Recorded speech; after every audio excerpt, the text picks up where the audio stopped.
Free to be who I be, Noel Gallagher's High Flying Birds, Who Built the Moon, Rambling On review.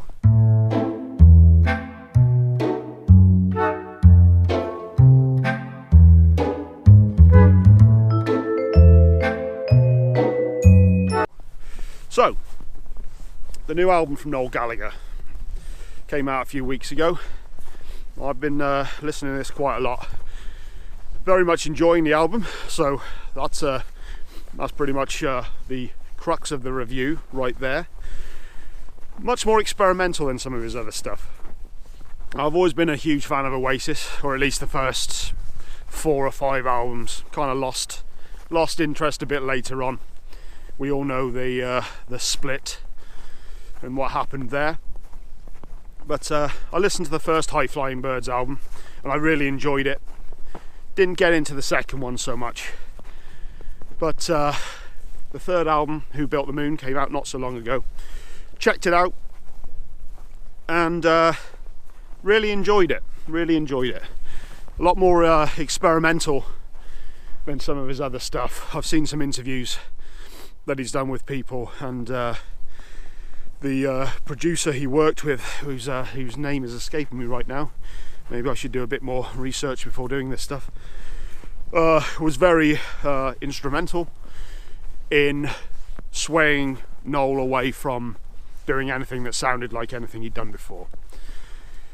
So the album, much more experimental, not so guitar driven. In fact, there are very few tracks that actually have a real guitar riff or anything resembling that in it, which is not a bad thing. A lot more bass driven, a lot of samples, a lot of samples on this album. A lot of echo, reverb. Yeah, lots of echo and reverb on this album. A lot more dancier. I don't know if dance is the right thing to say. Bored myself already. But I think this definitely shows a lot of his other influences. You can hear the Beatles, of course, a lot of the 60s era music, a lot of glam. Bands like Tame Impala, of course, people like Paul Weller, and who actually appears on the album. I think he plays organ on track 2, if I remember rightly. But yeah, wearing his influences very proudly on his sleeve, and yet doing something a little different to what he's done before. So let's have a look at some of the songs. The opening track, Fort Knox, is, I wouldn't go so far as an instrumental, but limited vocals on it. Decent enough track, very reminiscent of Fucking in the Bushes from the Standing on the Shoulder of Giants album by Oasis. The single Holy Mountain. Didn't like this one at first, really wasn't into it. Got a kind of a glam stomp to it, which isn't necessarily my favourite form of music, but it's got one hell of a catchy chorus. Noel is the master of getting that catchy chorus to just get you singing along. After a couple of listens, I couldn't get this song out of my head. Love this one.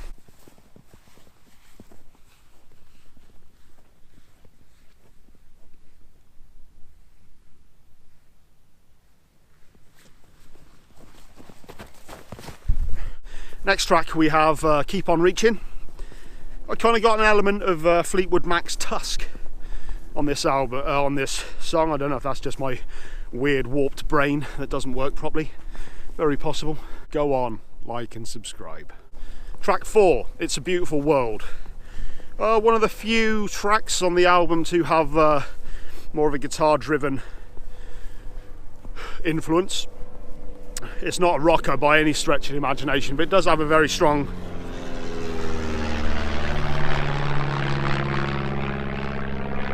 Inconsiderate. Not exactly a rock number by any stretch of the imagination, but a very memorable guitar hook and some great bass in the song. Up next is She Taught Me How to Fly.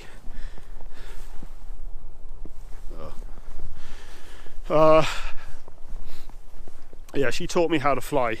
This had a I found the bass line on this was very reminiscent of New Order, I found. I know he was again in one of the recent interviews. I think it was the Great Songwriters. I'll leave a link to that in the description down below. That's a great insight into his songwriting process. I think in that he was saying when he started learning how to play guitar, he was is it Peter Hook? Peter Hook, the bass player from New Order. He'd actually play along to his bass lines on his acoustic guitar. So that was quite interesting to hear that actually in the interview, because I did hear a very strong New Order bass line in this track. That went on. Track 6, Be Careful What You Wish For. Is that what it's called?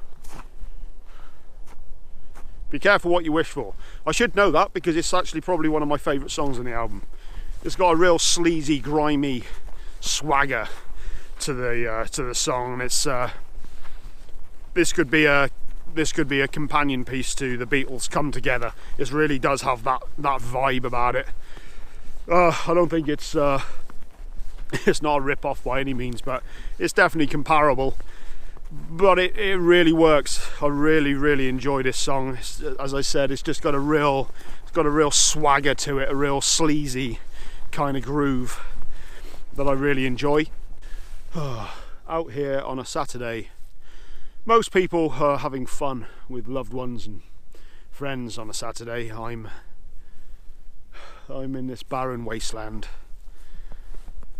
Well, apart from the obvious structure behind me. Black and White Sunshine. I didn't actually write any notes for this one, so I guess Black and White Sunshine. I guess I'll just go and listen to this now. Black and White Sunshine. Qu'est-ce que c'est? Don't know why I didn't write any notes for this song. I like this one. Away. Riff kind of reminds me of that sort of late 80s vibe. Primal Scream. Who was it? A lot of the bands he was inspired by, grew up with. In Spiral Carpets, that sort of thing. That kind of a vibe riff on it. I like that. I'm liking that a lot. In-depth review. Yes, make sure you like and subscribe because you'll get scintillating information on tracks like that. I mean, I really am a muso. Don't expect much in the way of visual treats here. I'm certainly no Peter McKinnon. Interlude Wednesday Part 1. Well, this is just a little instrumental track. Decent enough. Should I be doing more with my life? Next track is If Love Is the Law. Kind of got a 60s vibe on this one. Kind of caught elements of Roy Orbison and Elvis on this. Maybe that's just my weird brain. But yeah, another enjoyable song. Hang around, because next up is The Man Who Built the Moon. And this is probably the standout track on the album for me. Really love this huge epic song. Got a kind of heaviness to it. Yeah, this is kind of the epic on the album. Very strong song. Like this one immediately. Got a lot of I like the orchestration on it. There's a lot going on in this song. Standout track on the album for me. Kind of running out of things to say, really. And the final track is another interlude section, end credits, which takes us out. Another decent instrumental piece. But it's worth saying there's a bonus track, at least on the CD that I've got. I'm not sure what it is on other editions. Dead in the Water, which is an acoustic performance he did in studio.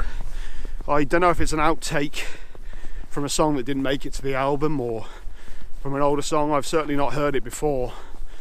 Great song. Really enjoyed it. If it didn't make it to the album, I'm kind of a little confused as to why, because this is a great track. Very reminiscent of older. I'll probably just answer my question. This is probably the most Oasis sounding song, which I guess he was trying to avoid, but very reminiscent of songs like Talk Tonight. I could easily see this song sitting quite comfortably on their B-sides album, The Master Plan, from many moons ago, when I still had some black hair. I am old. Really good song, really enjoyed it. Noel showing once more that what he's capable of doing of just himself and an acoustic guitar.